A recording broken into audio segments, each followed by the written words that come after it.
Patrick Daniel Tillman Jr., born November 6, 1976, and was taken from this world April 22, 2004, was an American professional football player in the National Football League who left his sports career and enlisted in the United States Army in May 2002 in the aftermath of the September 11 attacks. His service in Iraq and Afghanistan and his subsequent death were the subject of national attention when he was killed in action as a result of friendly fire. Tillman joined the Army Rangers and served several tours in combat before he was killed in the mountains of Afghanistan. At first, the Army reported that Tillman had been killed by enemy fire. Controversy ensued when a month later, on May 28, 2004, the Pentagon notified the Tillman family that he had been killed by fire from his own side. The family and other critics allege that the Department of Defense delayed the disclosure for weeks after Tillman's memorial service, out of a desire to protect the image of the United States military. Tillman was the first professional football player to be killed in combat since Bob Kalsu, who died in the Vietnam War in 1970. Tillman was promoted from specialist to corporal and also received the Silver Star and Purple Heart Medal after his death.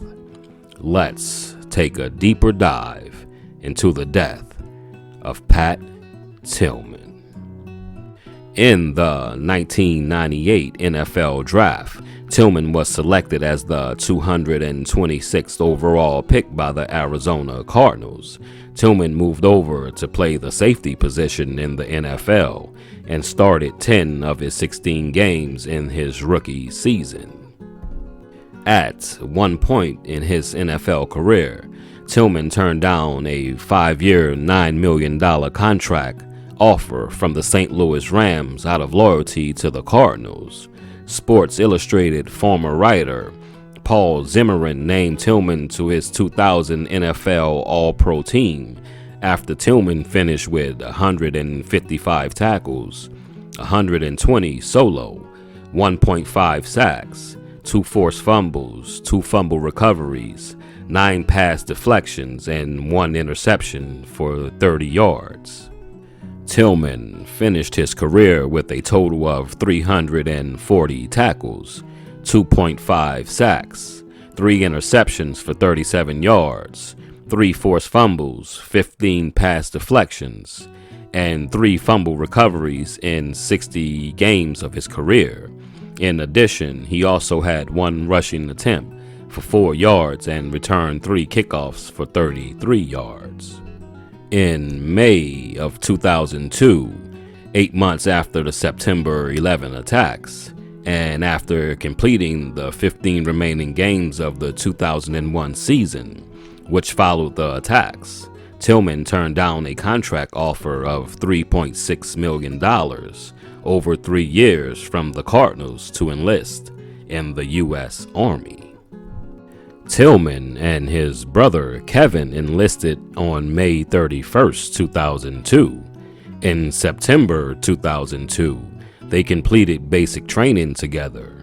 The 2 brothers completed the Ranger Assessment and Selection Program in late 2002 and were assigned to the 2nd Ranger Battalion in Fort Lewis, Washington. Tillman resided in University Place with his wife before being deployed to Iraq.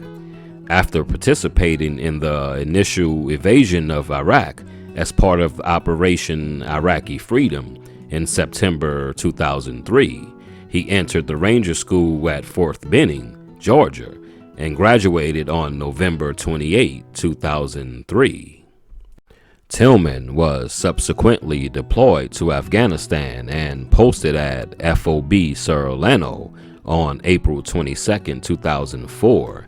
He initially was reported to have been killed by his enemy combatants. An Afghan militia force ally soldier was also killed in action. Tillman's platoon leader, First Lieutenant David Youthlaw, and his radio telephone operator, 19-year-old Jade Lane, were also wounded in the incident.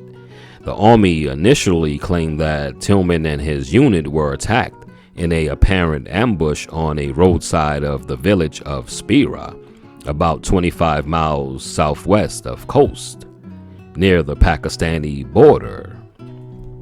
It was not until after his burial the investigation by the Department of Defense and U.S. Congress were launched, eventually ruling his death as having come by friendly fire.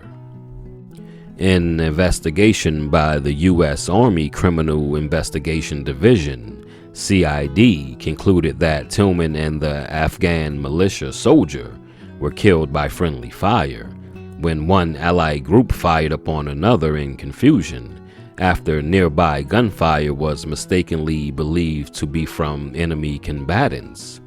The CID report summary, dated March 19, 2007, stated that during their movement through the Cannon Road, Serial 2, Tillman's platoon had to split up because of a broken HMMWV.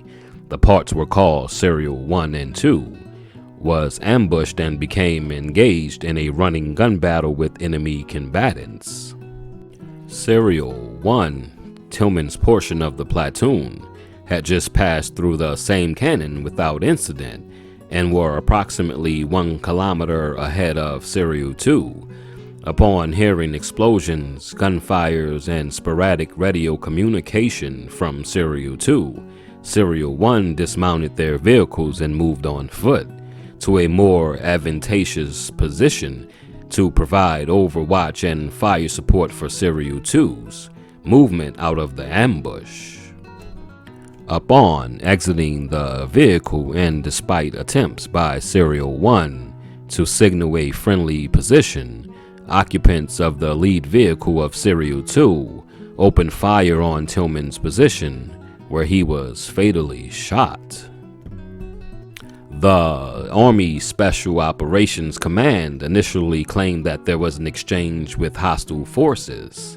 After a lengthy investigation conducted by Brigadier General Gary M. Jones, the Department of Defense concluded that both the Afghan militia soldiers and Tillman's death were due to friendly fire aggravated by the intensity of the firefight, even though FOIA requests have shown that there was no evidence that the enemy combatants were present, as no U.S. personnel nor equipment were hit by the enemy's fire, and that Tillman's wounds were consistent with a M16 rifle being fired from about 10 yards away. A report described in the Washington Post on May 4th, 2005, prepared by the request of the Tillman's family by Brigadier General Gary M. Jones, revealed that in the days immediately following Tillman's death, Army investigators were aware that Tillman had been killed by friendly fire, shot 3 times in the head at less than 10 yards away, according to Army doctors.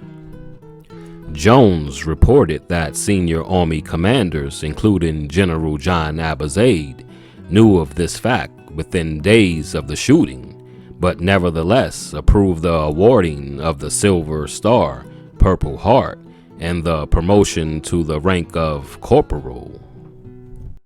Lieutenant General Stanley McChrystal approved the Silver Star citation on April 28, 2004, which gave a detailed account of Tillman's death, including the phrase, quote, "in the line of devastating enemy fire," unquote. But the next day, he sent a P4 confidential memo warning senior government members that Tillman might actually have been killed by friendly fire. That it's now been a while, but if we think back to that time in our country, that there were a lot of people who sort of stopped and thought about their lives and what they were doing with them, and reevaluated and sort of refocused into a direction that felt more meaningful to them at the time. And that really was what it was for him. I mean, it's difficult no matter what, and certainly that sort of heightened the difficulty around it. But for me, really, it was, sort of coming to terms with the fact that this person that I loved and had been in my life for a really long time, and that I had always thought would always be in my life, was gone. And, sort of how do you pick up the pieces and put your life back together when it's not turning out the way you thought it would? She now speaks before groups. Senior commanders within the U.S. Central Command, including former commander of the United States Central Command, SITCOM, General John Abizaid, were notified by P4 memos, which described Tillman's highly possible fratricide 4 days before Tillman's nationally televised memorial service, during which he was lauded as a war hero for dying while engaging the enemy. Don't forget to like, share, and subscribe. Thanks for watching Death After Sports. Patrick Tillman.